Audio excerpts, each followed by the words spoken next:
Magandang araw kaibigan! Tuloy po kayo sa Felicidad's Channel. Sa mga kwento ng buhay at pag-ibig na hinalukay sa natatagong baul ni Felicidad. Pero bago po tayo magpatuloy, huwag niyo pong kalilimutan na i-like ang video, i-subscribe ang channel, at i-click ang notification bell para lagi kayong updated sa mga parating pa na upload.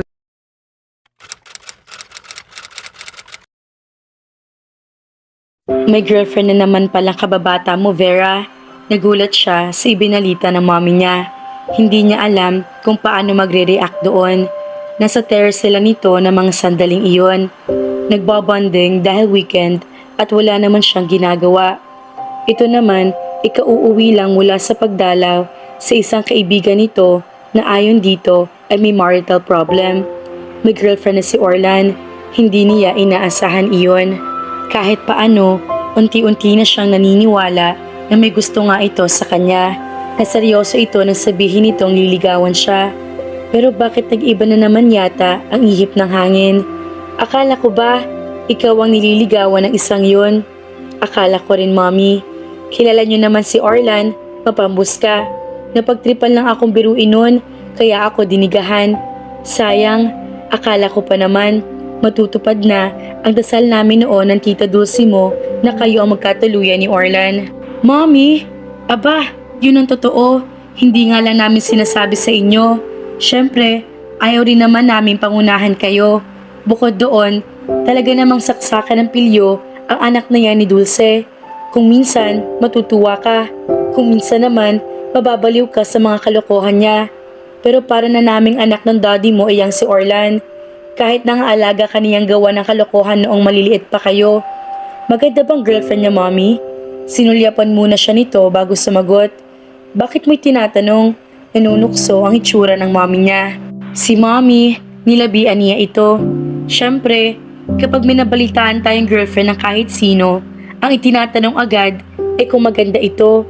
Talagang maganda. Mahusay rin pumili si Orlan. Hindi ko alam kung anong ginawa niya at nabulag niya iyong babae. Tatawa-tawa pa ang mami niya sa pagkukwento. Kung sa bagay, gwapo naman si Orlan. At ang isang lalaking malakas ang sense of humor, madali makapagpaibig ng babae. Alam niya iyon. Kahit naman noon, lahat ng niligawan ni Orlan ay napasagot kaagad nito. Kung minsan nga, ay ito pang nililigawan ng babae. Kaya nga nagtataka ako kung bakit hindi kanya napaibig, anak. May nakapa siyang lungkot sa dibdib niya sa bagay na iyon dahil parang hindi talaga totoong hindi siya napaibig ni Orlan. Ayaw lang niyang analisahin ang damdamin niya para sa kanyang kababata. Pero hindi niya maitatanggi na may naramdaman siyang sundot sa dibdib niya nang malaman niya may girlfriend na ito. Nasasaktan siya sa hindi nito pagpansin sa kanya. Tulad na nga lang noong umuwi sila ni Elias at nakita nila ito. Ang akala pa naman niya, kaya ito para nagtatampo sa kanya ay dahil sa pagdududa. Dahil tinapat niya ito na nagdududa pa rin siya na baka bumalik ito sa pag-iisip ng kalokohan magagawa sa kanya. Nasaktan pa naman siya na makitang tila nasaktan niya ito. Siguro nga, sa pinakamalalim na bahagi ng puso niya ay may damdamin din siya para sa kanyang kababata. Hindi pa nga lang niya nare-realize iyon. Ngayon, ay lalo niyang hindi pagtatangka ang i-analyze pa iyon. May girlfriend na ito. Mommy, kalimutan niyo na kung ano man ang ilusyon niyo sa amin ni Orlan. Ano pa nga bang magagawa ko? Para namang tukso, biglang tumapat ang kotse ni Orlan sa gate ng mga ito. Kitang-kita niyang bumaba ito at ipinagbukas ang passenger door ang isang magandang babae. May naramdaman siyang makirot na sikat sa dibdib niya. Yan ang girlfriend ngayon ni Orlan. Maganda nga pala. Pinipilit pagaanin ang tinig na sabi niya. Ayaw niyang mahalata ng mommy niya na nasasaktan siya.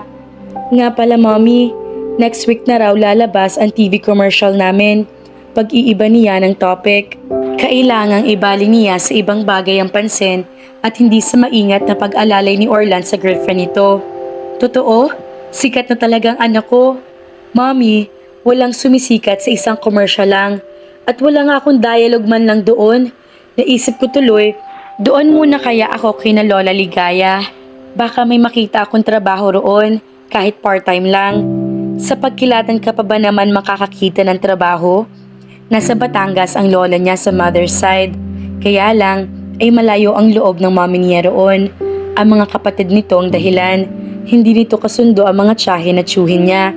At kung mayroon man, malamang na tindera din sa butika ang bagsakan mo. At least, sakto sa pinag-aralan ko ang papasukan. Hindi ka pa nga nakasisiguro.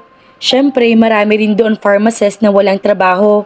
Bago ka pumasok, sila muna. Mommy, wala naman sigurong masama kung susubukan ko. At paano kung away-awayin ka lang doon ng mga tiyahin at tiyuhin mo? Bibigyan mo lang ng alalahanin ng lola mo. Ilang beses na ba ako nakapagbakasyon doon? Kahit minsan, wala namang umawi sa akin sa mga kapatid ninyo. Mababait naman sila. Inilalayo nyo lang kasi ang loob nyo sa kanila.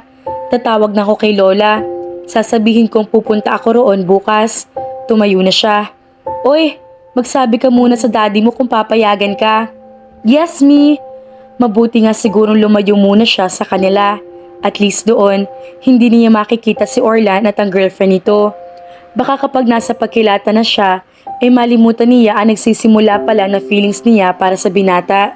Nang hapong iyon, ay bisita ni Ver si Elias. Bukas daw ay may panibago silang pictorial ng mga kasama niya sa TV commercial para sa print ad naman ng produktong ini-endorso niya.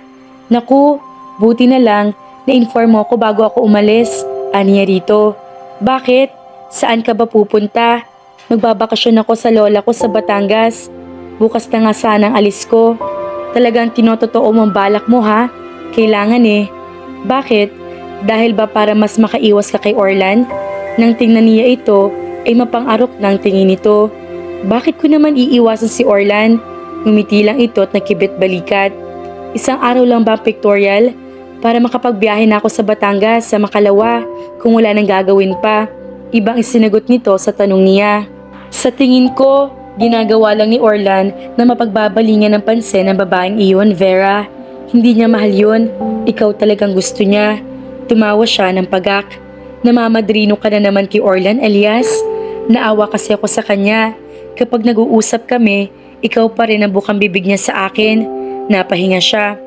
Kung totoong sinasabi mo, hindi siya maniligaw ng ibang babae. Tingnan mo nga, ang bilis lang niya nagka-girlfriend. Pero hindi ibig sabihin nun na gusto niyang nangyari. Parang gusto na niyang mainis dito. Bakit ba'y ginigit nito na mahal niya si Orlan? Bakit, Elias? May pumilit ba sa kanyang ligawan ng babaeng yon? Hindi ba't sariling desisyon naman niya ang panliligaw roon, kaya nga naging girlfriend na niya ngayon iyon?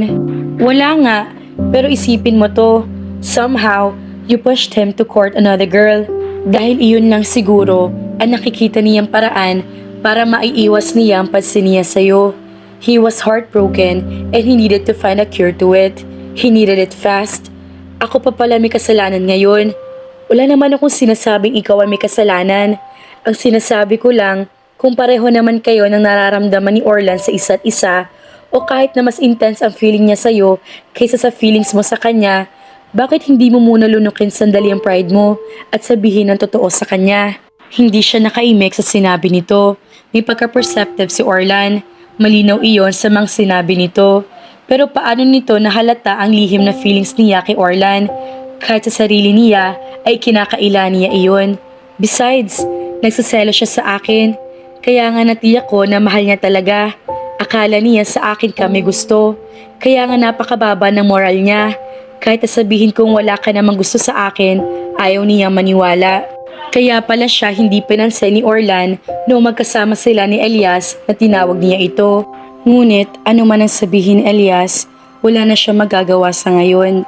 May girlfriend ng kababata niya at siguro isa sa mga araw na ito ay makakalimutan na siya nito. Nakatanaw si Vera sa labas ng bintana ng bus na sinasakyan niya. Nililibang niya ang sarili sa mga nakikita sa kanilang dinaraanan. Kailangan niyang gawin iyon upang hindi siya mag-isip. Bago mag-alas 6 ay umalis na siya sa kanila.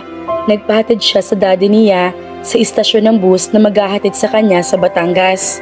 Habang isinasakay ng daddy niya ang kanyang suitcase sa boot ng kotse, ay siya naman paglabas ni Orlan sa gate ng mga ito. Sa ayos ng kababata niya, ay tsak na magja-jogging nito. Nakatingin ito sa kanya habang mabagal na lumalakad. Nakatingin din siya rito. Hanggang sa makalampas na ito ay wala man lang sila nasabi sa isa't isa. Kaya habang patungo sila sa bus terminal ng daddy niya ay naiiyak na siya. Sinikap lang niyang pigilin iyon dahil baka mag-alala ang kanyang ama. Iyon na bang huli nilang pagkikita ng kanyang kababata? Nakapamalaya pa sila? Napabuntong hininga siya. Ayaw niyang isipin kung anong magiging pakiramdam niya kapag nakasal na si Orlan sa ibang babae. Kung sinunod kaya niya ang payo ni Elias, ano na kaya ang magiging kalagayan nila ngayon ni Orlan? Aaminin niyang iniisip niyang sundin iyon. Kaya lang ay hindi maatim na konsensya niya na mang-agaw na nobyo ng may nobyo. Mabuti sana kung wala pang girlfriend si Orlan. At kung sakali, paano naman niya sasabihin iyon kay Orlan? Hindi yata niya makakaya kung ipinaalam niya sa kanyang kababata na may feelings din siya rito. Pagkatapos ay bubuskahin na naman siya nito at iinisin. Baka bisitin na naman siya nito. Baka kantsawan siyang aayaw-ayaw, ngunit gusto naman pala.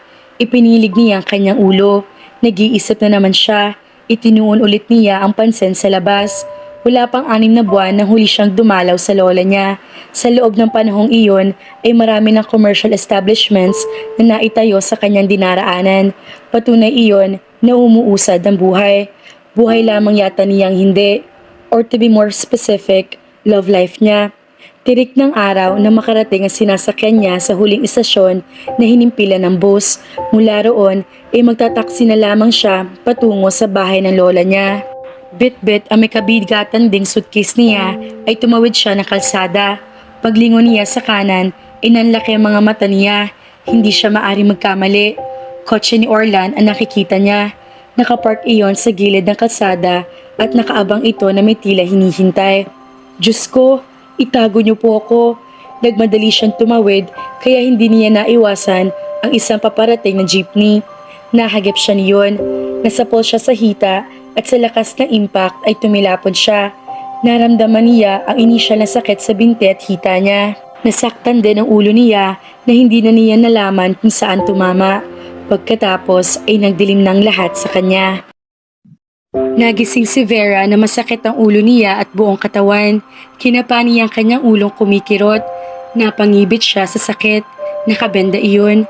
Huwag ka muna magkikilos, Vera. May sugat ka sa ulo, kaya huwag mo munang hawakan ang benda mo. Napadilat siya sa nagsalita.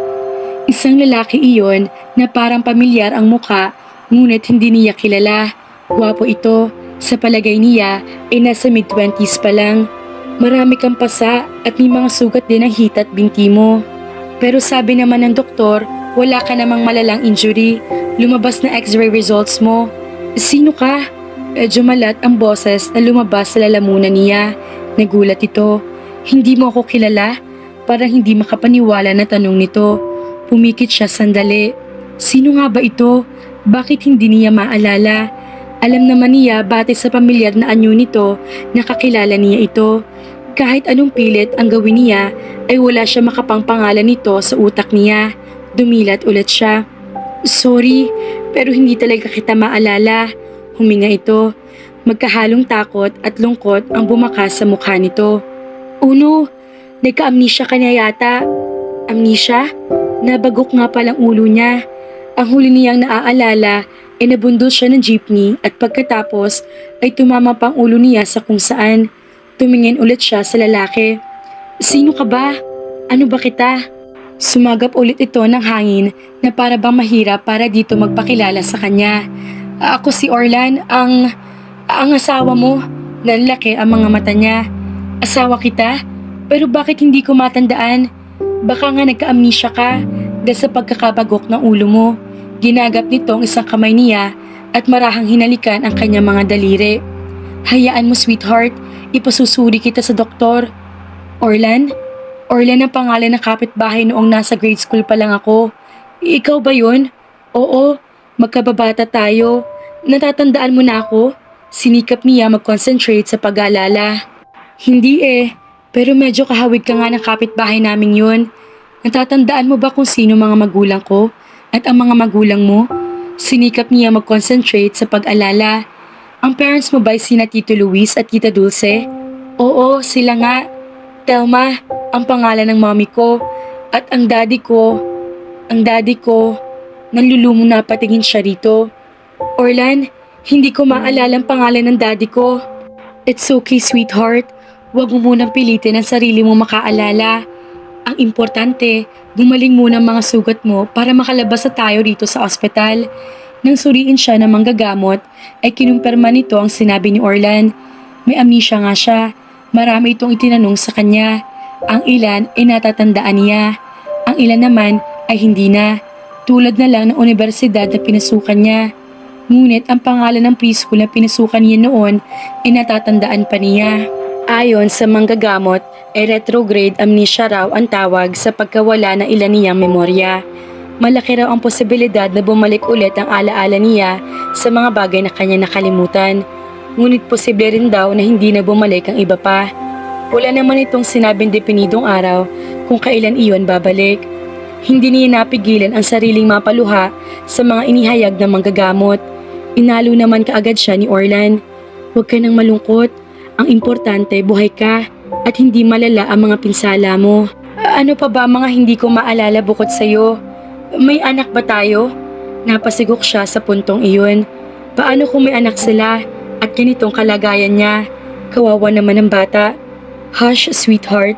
Pinunasan nito ang panyo ang bakas ng mga luha niya sa pisngi. Wala pa tayong anak. Actually, kakakasal lang natin. Salamat naman pala.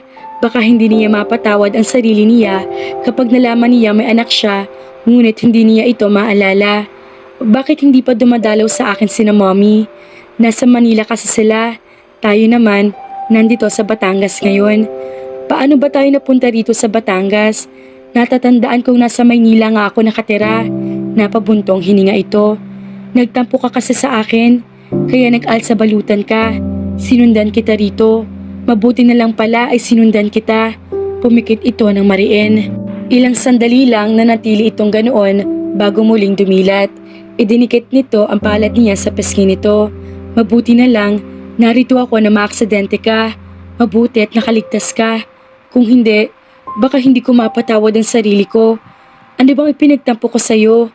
Nagalit ka sa akin na magselos ako roon sa isang kapitbahay natin. Natatandaan mo na bang pangalan niya? Yung matangkad na lalaking pamangkin ni Mrs. Endaya, si Elias, hindi niya matandaan ang binanggit nitong pangalan.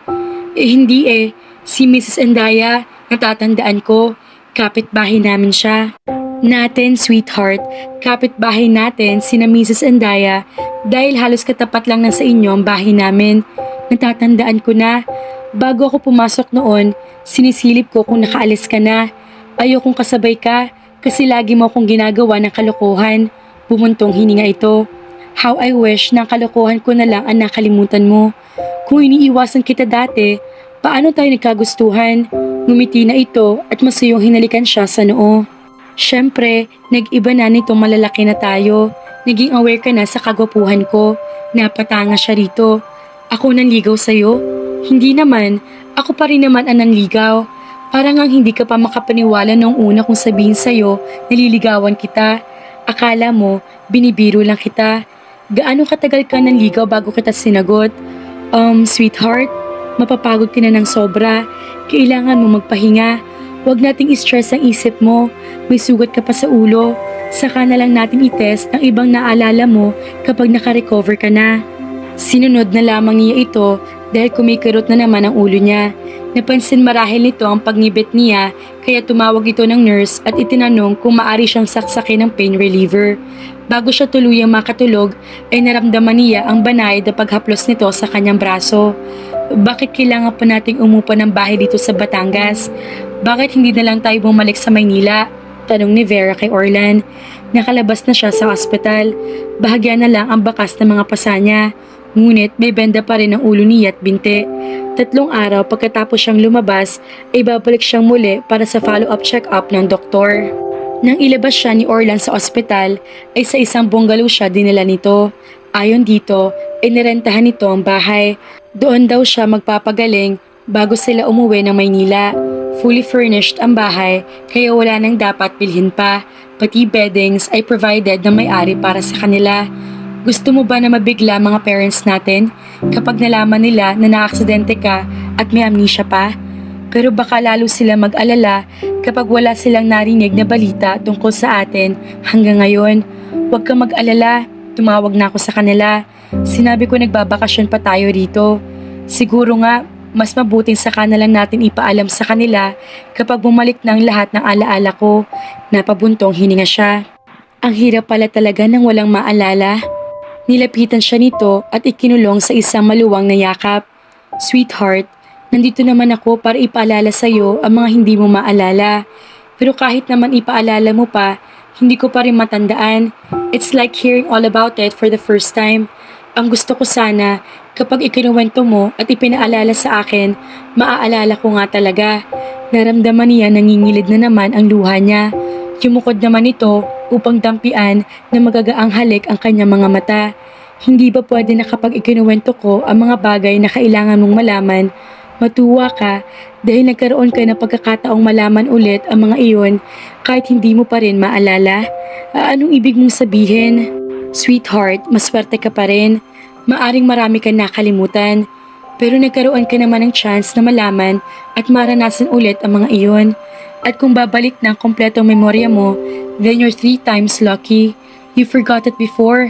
You learned it from me. And when your memory comes back, you'll discover it again. Mabagal na inunawa niya mga sinabi nito. Para naguguluhan pa rin siya. Hindi niya iyon lubos na maunawaan. Ngunit gusto niyang marahan at malambing na pagpapaliwanag nito. Humahaplo sa dibdib niya ang gentleness nito kahit noong nasa ospital pa lamang siya. There's one thing I'd like to teach you. Ano yun? I'd like you to learn trust, sweetheart. I'd like you to trust me. Hindi ako gagawa ng ikapapahamak mo. Ako munang masasaktan bago ko hayaan na mapahamak ka. Nakita niya ang sinseridad sa mga mata nito. Tumango na lamang siya. Dumampi ang mga labi nito sa bibig niya.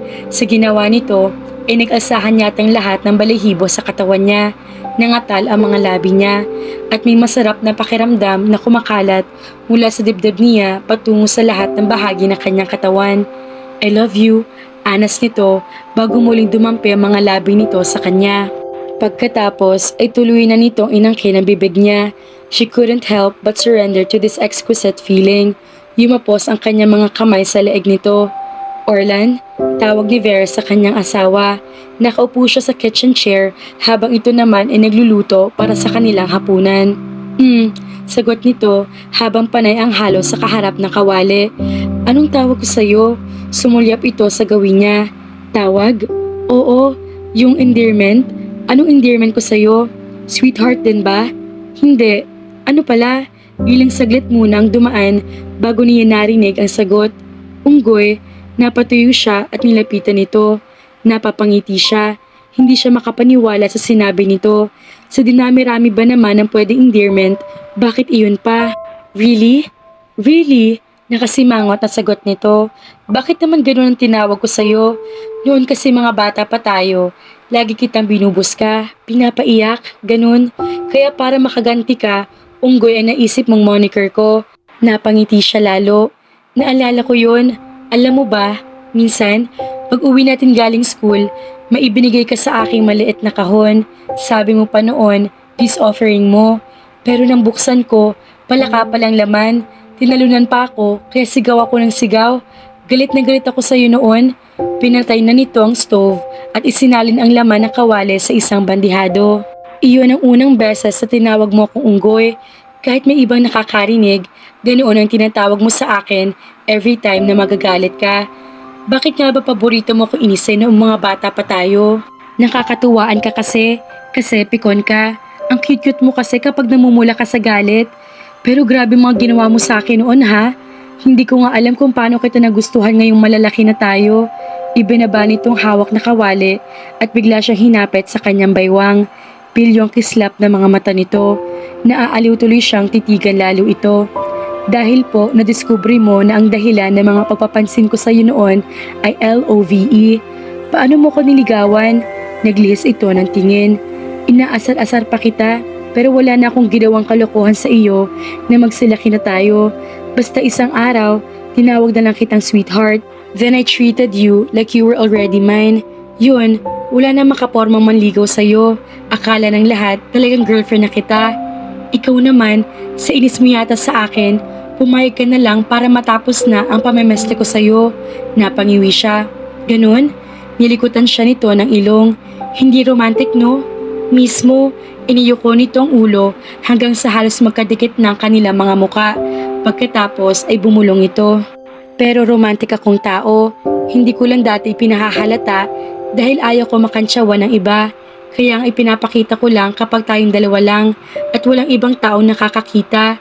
At para bigyang diin ang sinabi nito, tinamnan nito ng halik ang kahabaan ng ilong niya. Pagkatapos ay dumausdos ang bibig nito sa balingus-ngusan niya tuloy sa kanyang bibig. Naging maalab ng halik nito. Kapwa sila humihingal na magawa nitong lubayan ang mga labi niya. Kung makahalika, parang akong gusto mo maging hapunan. Babulong din ang tudyo niya rito.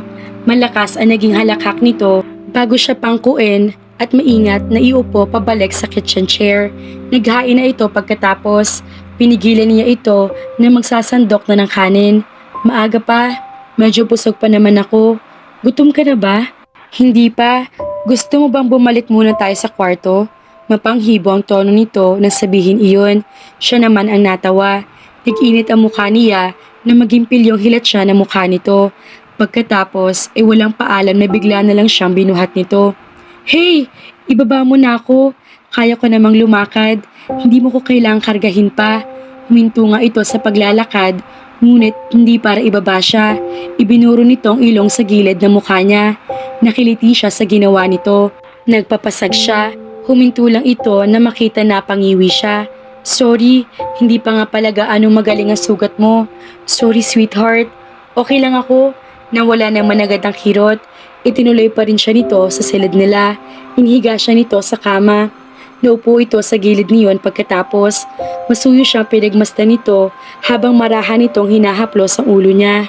Hindi ko alam kung ano mangyayari sa akin kung tuluyan ka nang nawala sweetheart. I was given a second chance. Hindi ko na yun sasayangin pa. I'm sorry sa lahat ng sama ng loob na naibigay ko sa iyo noon. Will you forgive me? Ngumiti siya rito. Honey, hindi bagay sa iyo magdrama. Natawa naman ito sa sinabi niya. Nangingislap sa katuwaan ng mga mata. Mas masarap palang pakinggan ng honey kaysa sa unggoy. Siya naman ang napahalakhak. Nasa po niya tuloy ang ulo niya nang biglang kumirot iyon. Easy sweetheart, enough of the talking. Magnap ka para makapagpahinga ka ng mabuti. Babantayan kita. Ipinikit nga niya ang kanyang mga mata. Sweetheart, tawag nito habang panay ang haplo sa braso niya. Yeah, sagot niya, ngunit hindi siya dumilat. Kapag bumalik ng lahat ng memory mo, gusto kong maalala mo na ang lahat ng ginagawa ko sa'yo ay kaligayahan kong gawin. I'd like to take care of you because I want to. Dahil ganito ka ka-espesyal sa akin. Dahil ganito kita kamahal. Napangiti siya kahit nananatili nakapikit ang mga mata. Convince me more. Naramdaman niya ang mabining halik ni Orlan sa kanyang bibig. Now, I believe you. Nakatulog siyang baon ang marahang haplos nito. Nang magising siya, ay katabi na niya sa kama si Orlan. Nakaunan siya sa dibdib nito at nakayakap naman ang isang braso nito sa katawan niya. Ilang sandali nagtaka siya kung bakit ganoon ang kanilang posisyon. Parang hindi iyon dapat. Ano ba nangyayari sa kanya? Asawa niya to. Bakit magiging ganoon ang pakiramdam niya? Ipinikit ulit niya mga mata nang maramdaman ang kirot sa ulo niya. Sandali lang naman iyon at nawala rin agad. Kasabay ng pagpikit niya ay naalala niya ang isang eksena sa kanilang video library. Iyong noong muntik na siyang mahalikan ni Orlan. Kung ngayon ko gagawin sa'yo ang ginawa kong paghalik sa pisngi mo noong grade 1 pa lang tayo, how would you feel, Vera? Pabulong pa ang pagkakasabi ni Orlan sa kanya noon habang napakalapit na ng bibig nito sa gilid ng mukha niya. At naaalala niya rin na bago pa lumapat ang mga labi nito sa balat niya ay napatayo siya, galit na galit. Yan ang wag na wag mong gagawin, Orlan. Kung ayaw mong mula sa kanununuan mo hanggang sa magiging kaapu-apuhan mo ay isusumpa ko. Parang kailan lang nangyari iyon. Pero bakit ngayon ay asawa na niya ito? Sa kabilang banda, naaalala rin niya ang pakiramdam noon habang halos dumikit ng bibig nito sa pisngi niya. Pakiramdam na ngayon ay naging pamilyar na sa kanya tuwing magkakalapit sila ni Orlan. Tiningala niya ito, himbing pa rin ito. Asawa nga niya ang lalaking ito. Dahil nararamdaman niya mahal niya ito, ginising na niya ito upang makapaghapunan na sila. Sinong kausap mo sa cellphone? Napalingon si Orlan sa likod niya. Nakalapit na pala sa kanya si Vera. Minsan, may mga aktwasyon ito na pakiramdam niya ay para ito nagdududa kung totoo nga ang mga kinukwento niya dito. Nagsimula lang naman iyon noong isang araw na pinagpahinga niya ito at sabay sila naidlip na magkatabi sa kama. Hindi niya alam kung ano ikakatwiran niya rito kapag nadiskubre nito ang pagsisinungaling niya sa tunay nilang relasyon. Naisip lang naman niyang sabihin dito na mag-asawa sila upang maalagaan niya ito sa paraang gusto niya. Iyon lang ang nakita niyang chance para magawa niya rito ang pag-aalaga at pag-aasikasong dapat lang na maranasan nito. Pagkaraan na napakarami niyang kasalanan dito mula pa noong mga bata sila, kahit paano ay mababawasan ang guilt niya sa pagsisilbi rito. Isa pa, gusto niya bago man lang manumbalik ang alaala nito ay magawa na niya ang pagsilbihan nito, ang maging malambing dito. Lambing na hindi nito pagdududahang may niluluto na naman siyang kalokohan na ikabubwisit nito. Sa pagkakataong iyon ay gusto niyang iparanas dito ang pag-iingat at pagsasilbing kaya niyang gawin, bagay na kailanman ay hindi nito paniniwala ang kaya nga niyang gawin. Ngunit nangangamba rin siya. Natatakot siya na kapag bumalik na ang kompletong alaala nito ay kamuhian siyang lalo nito. Posibleng isumpa siya nito at hindi nakibuin kahit kailan. Ngunit dahil wala siya mapagpilian kung hindi ang sumugal ay itinuloy pa rin niya ang palilinlang kay Vera. Kung hindi naman niya gagawin ang magpakilalang asawa nito, kahit hindi totoo, ay malabo pa sa pinagkiskisan ng bigas ang kanyang chance na mahalin ang kababata. Basang-basa at luray-luray na ang papel niya rito. Alam niyang siya ang huli sa listahan ng mga taong pinagkakatiwalaan nito. Bata pa lamang sila ay nadala ito sa mga kalokohang pinagagawa niya na palaging ito ang biktima. Bahala na, ibinusa niya ang hawak na cellphone at nilapitan ito. Inakbayan niya ito, dinampian ng halik ang ulo. Yung isang staff ko sa office, may ibinigay lang akong instructions. Pagkilatin ito, hindi ba? Oo, bakit mo naman naisip na itanong? Kasi, naalala ko, dito nga pala sa pagkilatan ng bahay ng Lola Ligaya ko. Malapit lang yun dito, wala pang 20 minutes ang biyahe. Alam niya ang tinutumbok ng pagkukwento nito. Gusto nitong puntahan ng matanda at hindi niya dapat hayaang mangyari iyon. Shock na mahihirapan siyang sagutin ang magiging mga tanong ng lola ni Vera. Nag-aalala siyang baka mabuko ang drama niya. Ngayon pa lang ay dapat na siyang maghanda ng paiwas na mga sagot. Puntahan natin siya. Sige na, kahit isang araw lang tayo magstay roon. Napilitan na siyang mangako, huwag lamang magduda ito sa kanya. Hayaan mo, kapag magaling na magaling ka na, dadalaw tayo sa mga lola mo. Magaling naman ang mga sugat ko sa binti lang, yung nasa ulo mo, hindi pa talaga. Kanina ay ipina-address iyon ng doktor sa isang nurse sa ospital nang dalhin niya si Vera para sa check-up nito. Naiinip na ako rito sa bahay, kahit kasama mo naman ako. Naglalambing na yumakap ito sa tiyan niya. Ang mga ganoong paglalambing nito, ang tiyak na hahanap-hanapin niya kapag natuklasan na nito ang pagpapanggap niya. Disimulado nagpabuga siya. Hindi na yata siya makukumpleto kapag lumayo sa kanya si Vera. Ibang pagkainip naman ang sinasabi ko. Gusto ko na ganito tayo. Masaya ko. Masaya kung tayo lang dito. At napaka-maasikaso mo, kaya na-enjoy ko. Ang ikinaiinip ko lang, ayaw mo akong pagawain dito sa bahay. Lagi lang ako nakaupo o nakahiga. Ikiniskas niya ang ilong sa ilong nito. Kapag magaling ka na talaga, promise, sabay natin gagawin ang mga gawaing bahay rito. Alam mo, ang sweet-sweet mo. Napangiti siya sa papuri nito. Kulang na lang na pumalakpak pati mga tainga niya. Gusto niyang tumatak sa isip nito ang mga pagsisilbing ginawa niya para dito.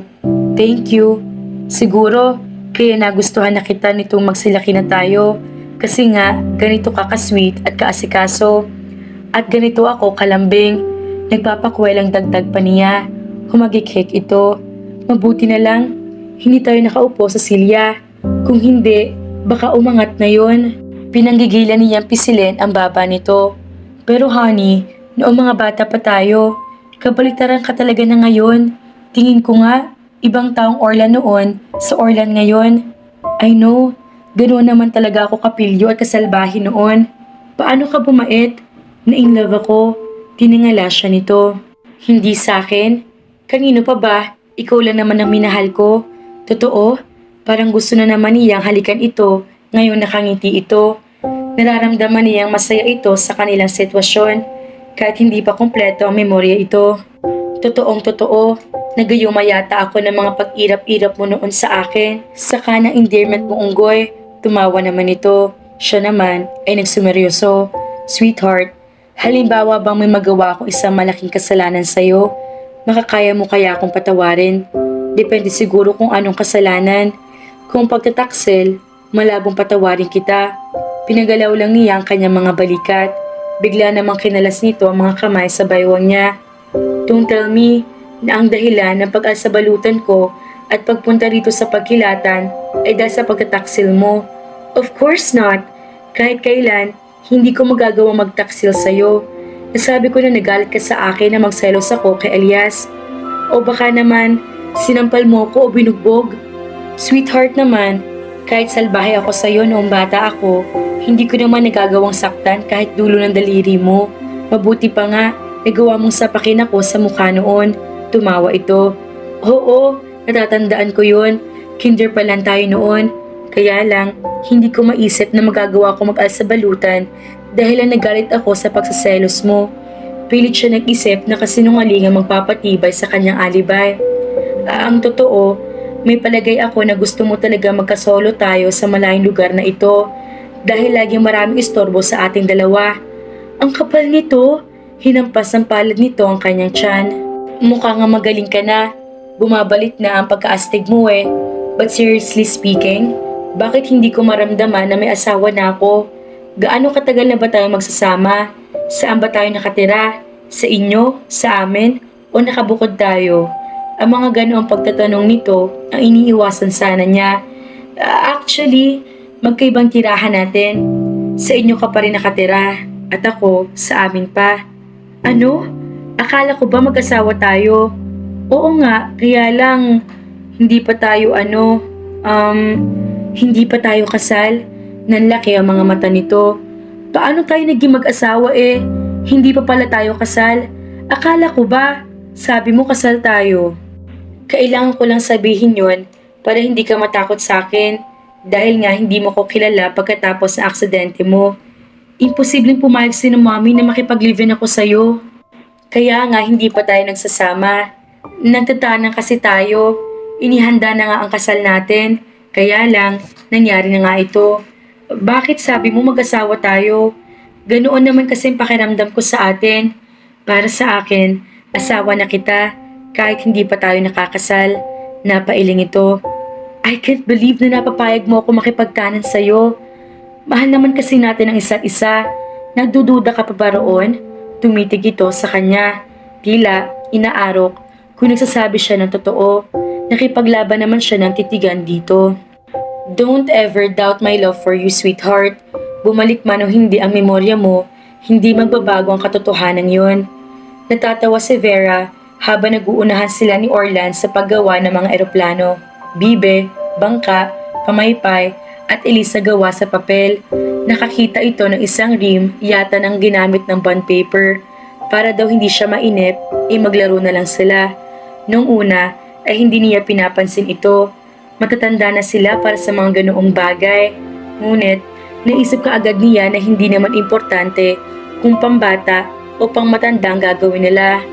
Ang mahalaga ay sumaya sila at nag-enjoy sa isang aktibidad na pinagsaluhan nila. Ngayon nga ay halos mapuno ng kanilang silid sa dami ng mga nagawa nila. Sweetheart, pag-angat niya ng tingin ay bumangga sa ilong niya ang tuka ng bibing papel na hawak ni Orlan. Iniumang pala nito iyon upang masundot ang ilong niya. Tawa ito ng tawa. Mukhang aliw na aliw ang bruho. Sa inis niya ay bigla niyang itinudla rito ang eroplanong papel na ginawa niya. Diretso iyon sa nakatawang bibig nito, siya naman ang napahalakhak. Okay palang gawing hangar ang bibig mo. Sukat doon ay dinaluhong siya nito. Impet na napatili siya nang buhatin siya nito at isayaw-sayaw sa ere. Pagkatapos ay inilagak siya nito sa kama at pinagkikiliti. Sumasakit ng tiyan niya sa kakatawa nang lubayan siya nito. Kapwa sila humihingal nang tabihan siya nito sa kama. Honey? Nagawa na ba natin ito dati? Tumagilid ito at humarap sa kanya. Yung ganitong laro? Oo, hindi pa. Ano-ano pala mga ginawa natin kapag nasa bahay lang tayo? Hindi pwedeng sabihin. Tiningnan niya ito. Parang seryosong-seryoso ito. Sa tingin pa nga niya, para itong malungkot. Bakit naman hindi? Censored kasi. Pinagsusundot niya ang tagiliran nito. Puro ka naman biro eh. Ito naman ang tumawa ng tumawa. Naisip tuloy niya na baka nagkakamali lang siya ng basa sa lungkot na nakikita lang niya rito. Na maglubay sila, itinanong na naman niya ito. Honey, ilang beses na hinawakan nito ang baba niya hanggang sa magkatapat ang kanilang mga mata. Bakit ba hindi mo maituloy ang tanong mo? May dapat bang ikahiya sa tanong mo? Napalabi siya.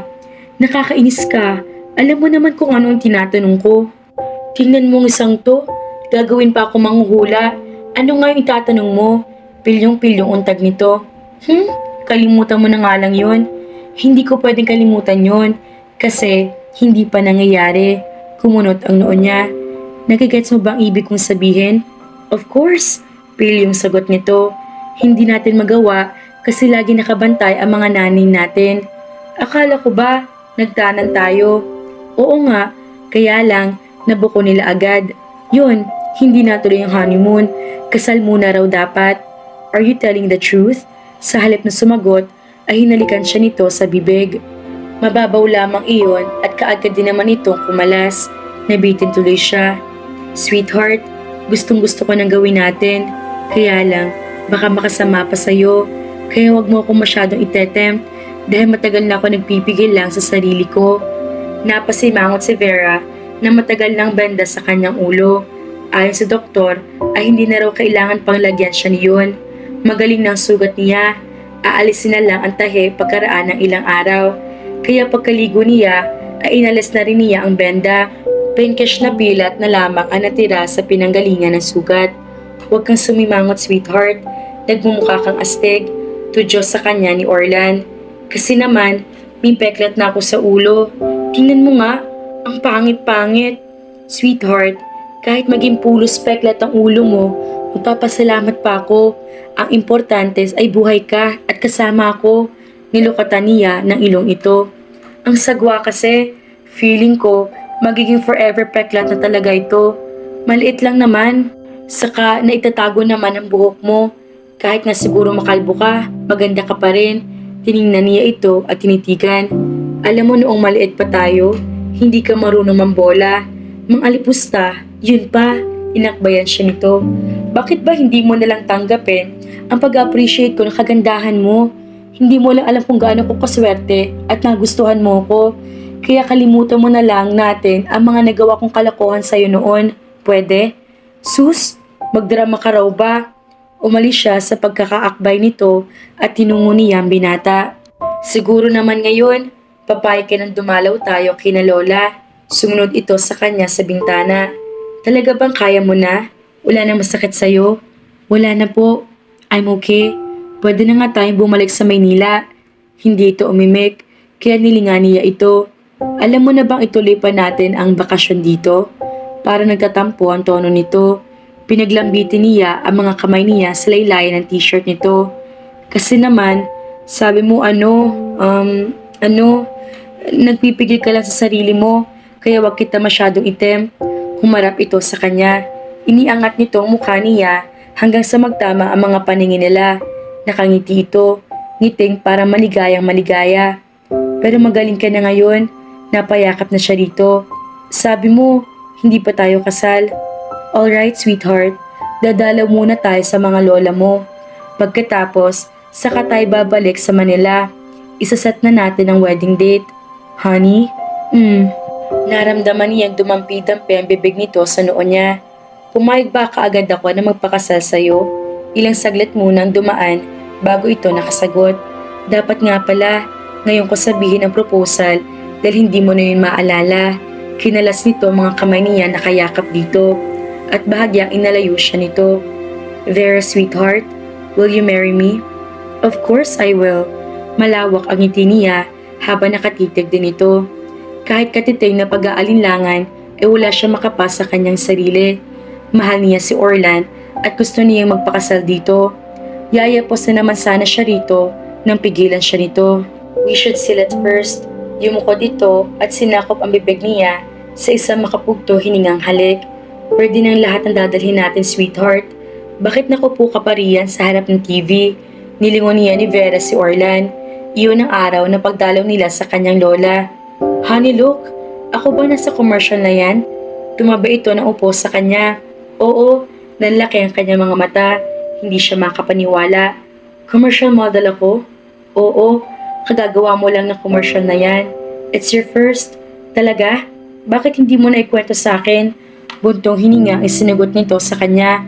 Nagpalit na ng commercial sa TV, kaya ini-off na niya iyon. Pagkatapos ay hinarap niya ito. Bakit hindi mo na ako sinagot? Si Elias ang tumulong sa'yo para makuha kang commercial model. Siya yung pamangkin ni Mrs. Endaya? Oo, nakuha ka na niya kung bakit naging seryosong bigla ito. Siya yung pinagsilosan mo, diba? Tumayo na ito. Tayo na, tatanghaliin na tayo. Tumayo na rin siya at kumapit sa braso nito. Bakit ka nagselos kay Elias? May gusto ba siya sa akin? Nagkagusto ba ako sa kanya? Hindi ito tumingin sa kanya nang sumagot. Hindi ko alam kung may gusto siya sa'yo.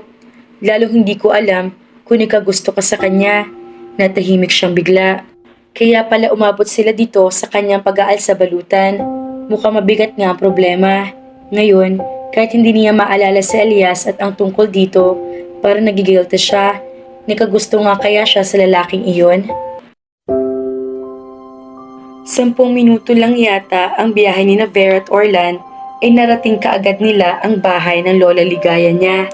Gulat na gulat ang matanda nang makita sila nito. Nagpalipat-lipat ang tingin nito sa kanila ni Orlan. Nilapitan na lang niya ito. Nagmano siya sa lola niya. Pagkatapos ay niyapos at hinalikan ito. Kumusta na po kayo, Lola? Mabuti naman na po. Akala ko ba noon pang katapusan ka magbabakasyon dito? Bakit ngayon ka lang? Bago pa siya makasagot, ay lumapit din dito si Orlan at nagmano. Hindi ba't si Orlan ito? Tanong nito sa kanya. Opo, siya nga. At magkasama kayo? Tanong nitong takang-taka. Ikakasal na kami, Lola. Nakangiting sagot niya. Nagtataka siya kung bakit ganoon ang reaksyon ng lola niya sa ideya na magkasama sila ni Orlan. Sa puntong iyon ay naupo na ang lola niya sa rocking chair na nasa balkonahe ng bahay nito. Para bang hindi na ito makatatagal nang nakatayo dahil sa narinig sa kanya. Lalo tuloy siya nagtaka.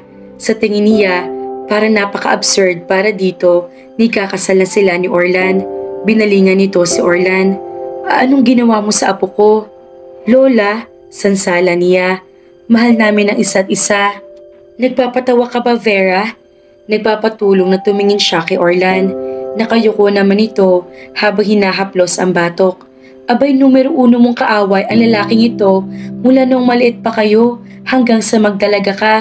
Paano nangyari na naging nobyo mo ito at magpapakasal pa kayo ngayon? Lola, kahit naman kontrapelo ako ni Vera, front lang namin yun, salon ni Orlan.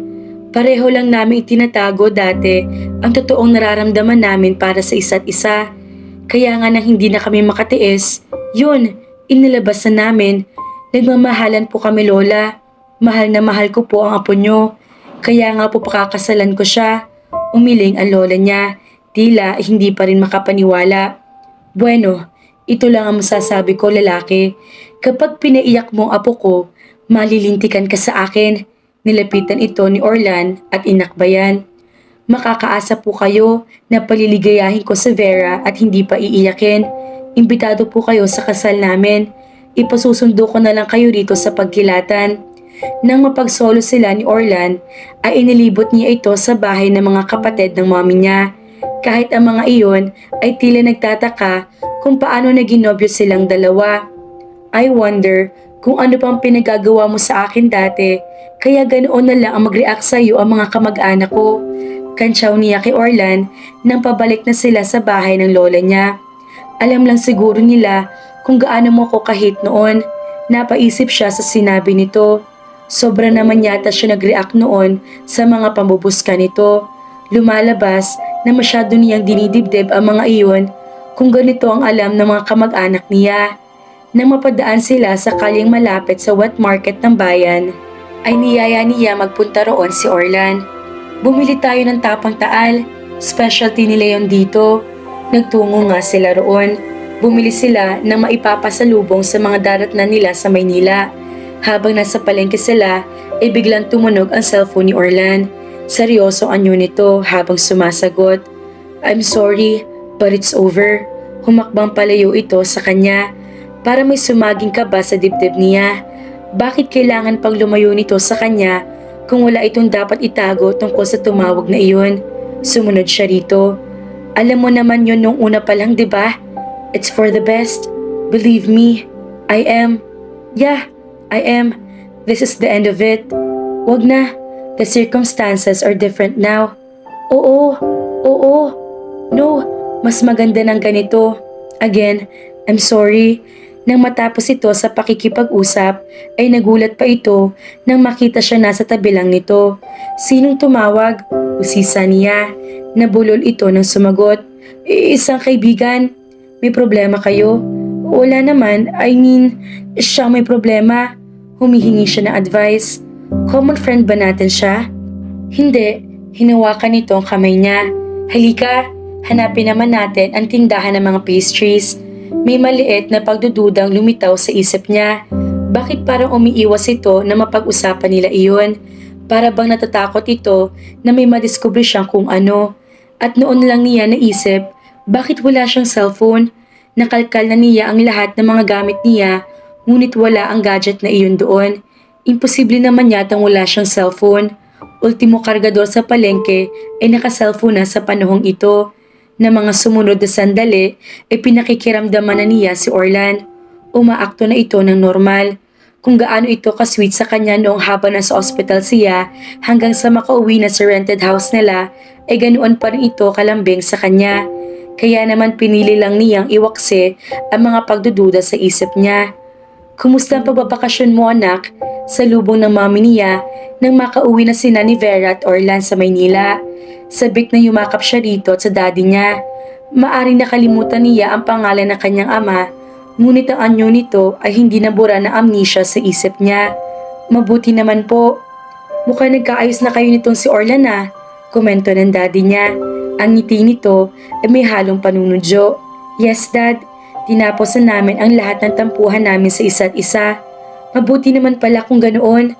Kaya nga po tuloy na ang May nangyari po kay Vera habang nasa Batangas siya, tito at tita. Ago ni Orlan sa sinasabi niya. May pagtatakang tiningnan siya nito. Ako na magkukwento sa kanila. Nito sa kanya. Magpahinga ka na muna sa kwarto. Sa aktwasyon nito ay bumalik na naman ang pagdududa sa isip niya. Bakit para may gusto itong pagtakpan? No, hindi naman ako pagod. Ikwento mo sa kanila ang mga nangyari. Pero dito lang muna ako para makinig. Nakita niya ang disimuladong paghugot nito ng paghinga. Lalo lang nagpabalik iyon sa mga pagdududa niya. Naaksidente po si Vera habang nasa Batangas. Nabundol po siya ng jeepney. Nabigla mga magulang niya. Ano? Bulalas ng kanyang ina. Bakit hindi niyo man lang ipinaalam sa amin? Ayaw po namin na mag-alala kayo. Lalo pa nga na dahil doon ay nagka-amnesia siya. Diyos ko! Napatayo pang mami niya. Galit na ito. Ganoon na kalalang sitwasyon, pero hindi man lang ninyo nagawang ipaalam sa amin. Mommy, calm down. Pamamagitan naman niya. Hinintay muna kasi namin na bumalik na lahat ng mga alaala ko. Ayoko rin naman mag-worry kayo. Isa pa, wala naman akong gaanong pinsala sa aksidente. Wala ba namang ganong kapinsala niya nag-amnesia ka pa? Singit naman ng daddy niya na galit na rin. Dad, okay naman ako In fact, may ilan ang bumalik sa mga alaala ko. Alam ba ng lola mo tungkol dito? Tanong naman ng mommy niya. Hindi po, itinago rin namin sa kanya. Mas warrior pa sa inyo iyon, kaya hindi ko na lang sinabi. Paano? Saan ka nagpagaling? Si Orlan nang sumagot. Pagkalabas po ni Vera ng ospital, dinala ko siya sa niren kong bahay. Lalong nanlaki ang mga mata ng mommy niya. Sinamantala mo roon ang anak ko? Siya na ang namagitan bago pa lumala ang lahat. Of course not, mommy. Inalagaan lang ako ni Orlan. Hindi niya ako sinamantala. Siya ang nagpaalala sa akin ng mga bagay na nakalimutan ko. Pinuntahan lang namin si Lola bago kami umuwi rito. Ano-ano ba mga nakalimutan mo? Tanong ng mommy niya na bahagya ng kumalma. Yung ilang mga tao at pangyayari bago ako maaksidente. Sinabi niya sa mga ito ang mga natatandaan niya at ang mga nakalimutan niya base na rin sa mga ikinukwento sa kanya ni Orlan. Dadalhin ka namin ulit sa doktor. Matatag na saad ng daddy niya. Kailang espesyalista ang tumingin sa'yo. Sabi naman ng doktor, kusa na lang daw babalik ang mga nakalimutan ko. Sundin mo na lang sinasabi ng daddy mo. Mabuti nga matingin ka ng espesyalista. Sumang-ayon na lang si Orlan. Magpahinga ka muna, sabi sa kanya nito. Napagod ka sa biyahe at pagkatapos. Eto, just get some rest, okay? Pupunta ako rito mamayang gabi kapag nakapagpahinga ka na. Sige, hinintay niya ang nakasanay na niyang halik nito sa kanyang noo, ngunit hindi nito ginawa. Nagpaalam na kaagad ito. Sumakit ng ulo niya na umakyat siya sa kanyang silid. Marami na namang tanong na sumisingit sa isip niya. Bakit hindi sweet sa kanya si Orlan sa harap ng mga magulang niya? Bakit hindi siya hinalikan nito bago nagpaalam? Bakit hindi nito kinumusta sa mga magulang niya kung itinuloy ang ginagawang preparasyon ng mga ito sa kanilang kasal? At bakit parang hinarang siya nito kanina nang sasabihin na sana niyang tuloy na ang kasal nila? Parang napakarami pang hindi sinasabi sa kanya ni Orlan. Napasabunot siya sa kanyang ulo nang nakahiga na siya sa kama. Kailan ba niya maaalalang lahat ng mga dapat niyang maalala? Kailan manunumbalik ang kumpletong memorya niya? Sumasakit na talaga ang ulo niya sa nakakapagod na araw na iyon. It had been a long day. Nakatulugan na niya ang pag-iisip. Nang magising si Vera ay madilim pa. Nagbihis siya at nagsuklay bago bumaba ng hagdan. 3 baitan pa lang ang nabababaan niya nang sumingit sa imahinasyon niya ang eksenang pinagbubukas ni Orlan ng pinto ng kotse ang isang babae. Ang girlfriend nito.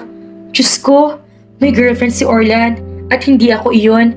Sa pagkakataong iyon ay parang agos ang tubig na numbalik sa kanyang isip na ang lahat ng mga bagay na kanyang nakalimutan sanhi ng amnesia. Napatiimbagang siya nang maunawaan kung bakit ganoon na lamang ang kanyang pagkalito sa takbo ng mga pangyayari. Niloko siya ni Orlan. Napakaraming ipinagsinungaling ito sa kanya. Maraming katotohanan binaluktot ito habang siya ay may amnesia. Higit sa lahat, sinamantala nito ang sandali niyang kapansanan upang masamantala nito ang kanilang sitwasyon. Galit na galit siya. Napakawalang hiya talaga ng lalaking iyon. Binilisan niya ang pagbaba. Tsak, ang pake na lumabas siya ng front door nila. Bago naman siya makapunta kina Orlan, inatanong na niya ang papasok ito sa gate nila. Hi sweetheart, todo ngiting sabi nito. Nakapag-rest ka na bang mabuti? Sinalubong niya ito. Hanggang diyan ka na lang unggoy. Vera, napakawalang yamo. Ano bang klaseng satisfaction ang nakukuha mo sa pinagagagawa mo? Hindi kita mapapatawad, Judas ka. Huwag ka nang magpapakita sa akin kahit kailan. Nagbabalik ng alaala mo?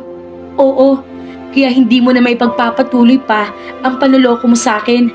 Nanlulumong yumuko na lamang ito habang bumubuntong hininga. I'm sorry, Vera. Ipinabibigay po ni Kuya Orlan at Vera. Inabot niya ang maliit na shopping bag na hawak ng kasambahay ni na Orlan. Cellphone at charger ang laman niyon nang tignan niya. Iyon ang cellphone at charger niya. Itinago pala iyon ng unggoy kaya hindi niya nakita sa mga gamit niya. Lalong naging malinaw sa kanya na ayaw talaga nito na manumbalik ang lahat ng memorya niya. Ini-on niya ang cellphone. May mga missed calls doon sina Elias, Azenith, ang kumpanyang inaplayan niya ng trabaho sa Paranaque at ang mommy niya. Mayroon din mga text messages na hindi pa nabubuksan. Kung ibinigay lang sa kanya iyon noon ni Orlan, ay baka bumalik kaagad ang memorya niya at ang trabahong pinakahihintay-hintay niya. Nakalampas na pala sa mga palad niya, napatiimbagang siya dahil iyon sa kagagawa ni Orlan. Nakaalis na ang kawaksi ay nananatili pa rin siya nakatayo roon. Matagal na niyang na-anticipate iyon na may gagawin sa kanyang kababata na pinakamalaking kalokohan, ang sa palagay niyang greatest of all mischief, at sa kanyang pagkakaaksidente para inhiyain dito na kapalaran ang pagkakataon sa isang platong pilak. Nagmukha siyang tanga sa paniwala rito nung habang siya ay may amnesia. She couldn't believe that she had been gullible. Natinag lang siya sa pagkakatayo roon nang tumunog ang kanyang cellphone. Si Azeneth ang tumatawag. Humakbang na siyang papasok sa loob ng bahay. "Hi, napatawag ka?" aniya sa pinsan. "Ang tagal ko na nga tumatawag sa'yo. Bakit hindi mo sinasagot ang mga tawag at text ko? Nagbabakasyon ako sa Batangas, diba? May cell site naman doon na. Akala ko tuloy, nagtatampo ka na sa akin." Mahabang kwento, Azeneth. "Pues, kwentuhan mo ko. Kay Tita Telma ko tumawag kanina, kaya ako na lamang narito ka na. Totoo bang sinabi niya nagka-amnesia ka?" "Oo, ikinuwento niya rito ang mga nangyari."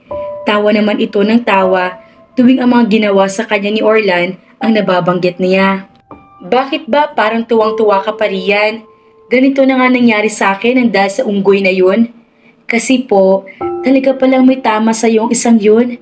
Imagine, naisip niyang gawin sa iyo ang mga yun. Di ba napaka-romantic naman niya?" "Romantic?" Nanlalaki ang mga mata niya kahit hindi niya ito kaharap. "Romantic bang matatawag yung sinamantala niya ang pagkakaroon ko ng amnesia para lokohin ako? Bakit? Hindi ka ba nag-enjoy sa pag-aasikaso at pag-aalaga niya sa'yo?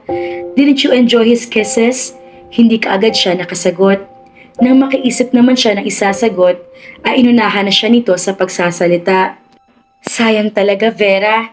Imamatch pa naman sana kita sa Kuya Ruel ko. Kaya lang sa tingin ko, talagang si Orlan ng kapalaran mo." "Pwede ba? Huwag mo na ngang sabihin yan.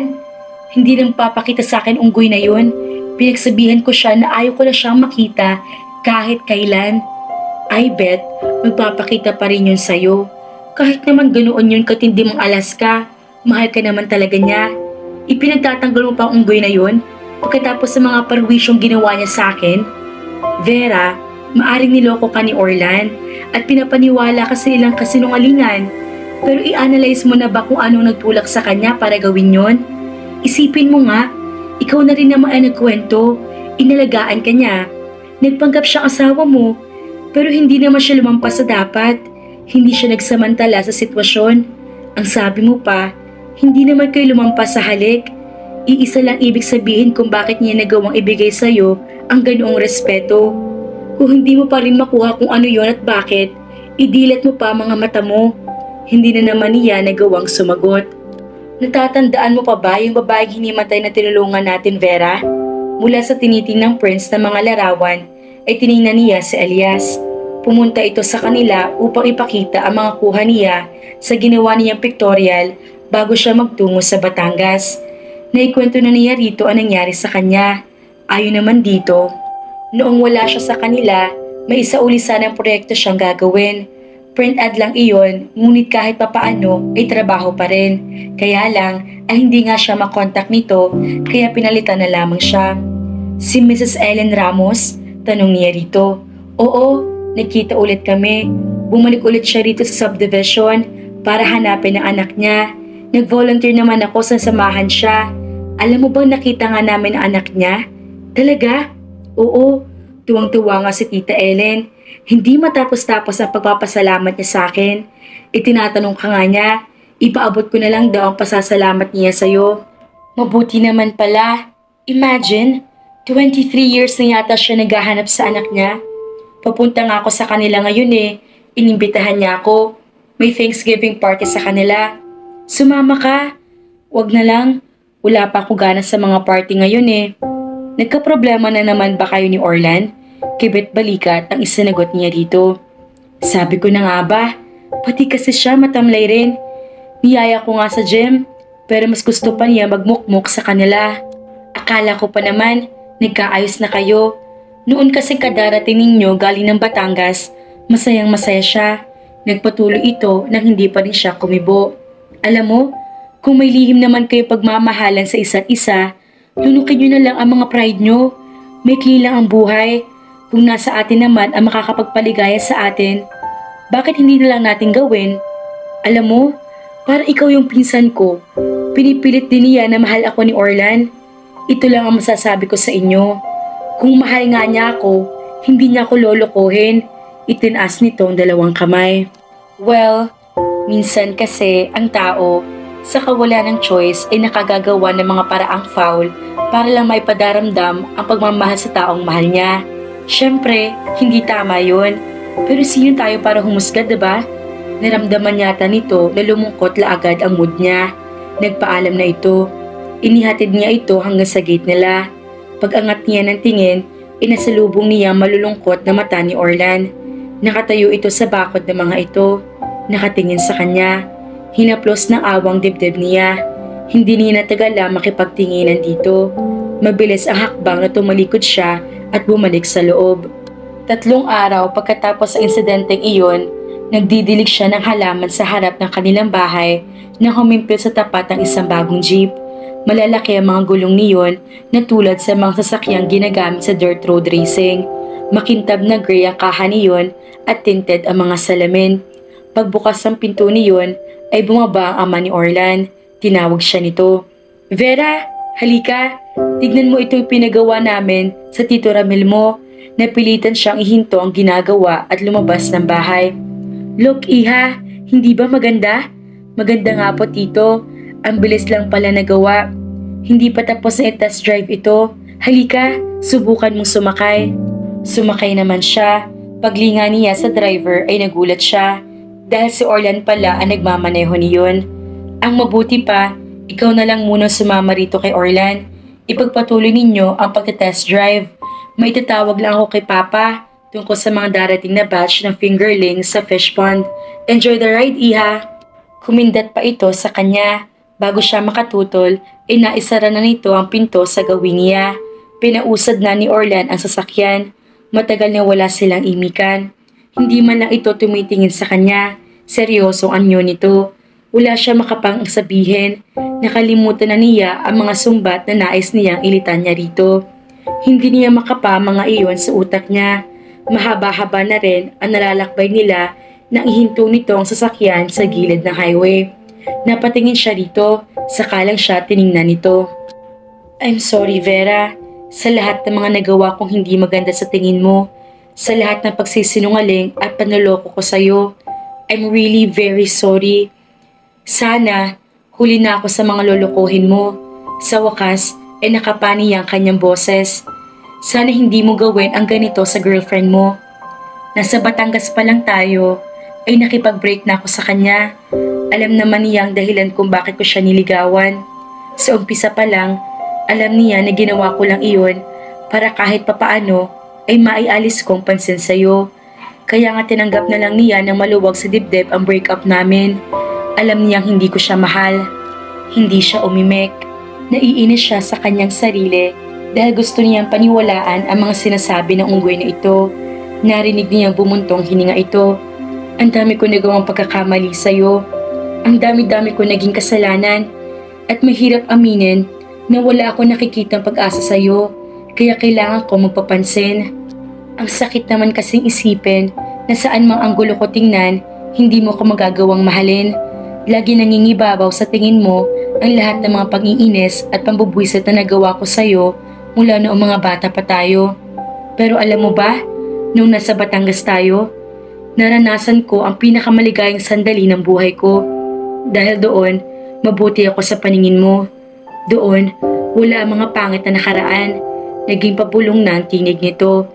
Nang linganin siya nito, kita-kita niya ang kislap ng luha sa mga mata nito. Doon, mahal mo ako. May dinukot ito sa bulsa. Isang maliit na red velvet case iyon. Iniabot nito iyon sa kanya. Nang bilhin ko yan, akala ko magtatagal pa ang panaginip kung gusto mo pa rin akong pakasalan. Ngumiti ito, malungkot. Kaya lang, bumalik ka agad ang alaala mo kaya Kaya yun, you woke up and saw me. I was not a prince but a frog. Wala naman ako ibang pagbibigay ng singsing na yan kung di ikaw lang. Sayang naman kung itatapon. Tutal, pag alis ko, wala nang magpapaalala sa'yo sa mga pangit na nagawa ko sa'yo. Bahala ka na riyan kung anong gusto mong gawin, kung isasangla o ipagbibili o pagmimigay mo. Pagkasabi niyon, ay pinausad na uli nito ang sasakyan. Samot-saring emosyon ang pumupuno sa dibdib niya habang naglalakbay sila. Aalis na ito. Iyon ang nagtutumining sa isip niya. Kapag umalis ito, gaya nga ng sabi nito, wala na magpapaalala ng mga pangit na nagawa nito noon sa kanya. Ngunit, nangangatwiran din ang isang panig ng isip niya. Kapag nawala na roon si Orlan, wala na rin magpapaalala ng masasayang sandali niya sa piling nito habang nasa Batangas sila. Nang huminto ng sasakyan sa tapat ng bahay nila, ay para magpapanik na siya. Orlan, sandali. Pigil niya sa akmang pagbabasa nito. Bakit? May sinabi ka sa akin dati noong nasa Batangas pa lang tayo. Sabi mo, kapag bumalik ng memory ko, gusto mong maalala ko na ang lahat ng ginagawa mo sa akin ay kaligayahan para sa iyo. That you want to take care of me. Dahil ganoon ako ka-espesyal para sa iyo. At dahil ganoon mo ko kamahal. Totoo ba yun? Alam mo naman siguro ang sagot dyan. Siya naman ang bumuntong hininga. Kapag hinalikan kita ngayon at hindi ka naging palaka, maniniwala ako. Basag na ang tinig nito na magsalita. Huwag mo naman akong paasahin. Umusod siya palapit dito at dumukwang upang maabot ang bibig niya at pisngi nito. Pagkatapos ay bumulong siya sa tainga nito. Naniniwala na ako. Narinig niya ang paghugot nito ng hininga bago siya nakulong sa mahigpit na yakap nito. Akala ko talaga ayaw mo na akong makita kahit kailan. Nabulagan lang ako ng galit noon. Kalimutan na lang natin yon. Sabihin mo na lang yung gusto mong marinig. Kumalas ito, ngunit hindi naman lumayo. Kinuha nito sa kamay niyang singsing at isinuot sa daliri niya. May bakas pa rin ang luha sa mga mata nito, ngunit pilyo na ang kislap noon. Kung gawin ko na lang muna kaya ang gusto mong gawin ko. Napahagikik siya. Pwede rin, isang masuyong maalab na halik ang naging tugon nito. Halik na hindi lang niya inaamin noon sa sarili, ngunit mes na rin niyang gawin ni Orlan sa kanya. I love you, sweetheart. Will you marry me? Natawa na naman siya. Nasagot ko na yan. Siya naman ang humalik sa bibig nito. I love you too. Kapwa hindi makapaniwala ang mga magulang ni Vera at Orlan na magsabi sila sa mga ito na magpapakasal sila. Ilang ulit siyang tinanong ng mommy niya, ganoon din ang daddy niya, kung talagang gusto niya magpakasal kay Orlan. Sabi naman ni na Tito Luis at Tita Dulce, maghintay muna raw sila ng ilang buwan bago magpakasal. Baka raw magbagong isip niya. Iisa lang isinagot niya sa mga ito. Mas gugustuhin ko nang maasar at makonsume sa mga practical jokes at pang-aasar ni Orlan kaysa mabaliw sa boredom kapag hindi ko na siya nakita o nakasama. Mukha naman na kumbinsi niya ang mga olds nila. Bukod doon, alam naman niyang atat din ng mga ito na sila ang kababata niya ang magkatuluyan. Isa pa, talagang wala na magagawa ang mga ito kung hindi ang ipakasal sila ni Orlan. Dahil sinundo na ni Orlan si Lola Ligay sa Batangas para saksihan ng matanda ang kanilang kasal. Mabilisan na ayos ang kasal na magkasintahan. Masayang-masaya mga magulang ng dalawa dahil matagal na nilang hangad na sina Vera at Orlan na magkatuluyan. Hindi nila sukat akalain na ang dalawang bata na akala mo ay palaging aso't pusa ay masusumpungan ang wagas na pagmamahal. Muli, marami pong salamat sa walang sawang pagtangkilik sa aming channel mga kafelisidad. Nananatili kayo nandyan para sumuporta sa amin. God bless po. Hanggang sa susunod na istorya. Shoutout po kina Nuraini Aini at Jerilyn Tagumaya. Maraming salamat po.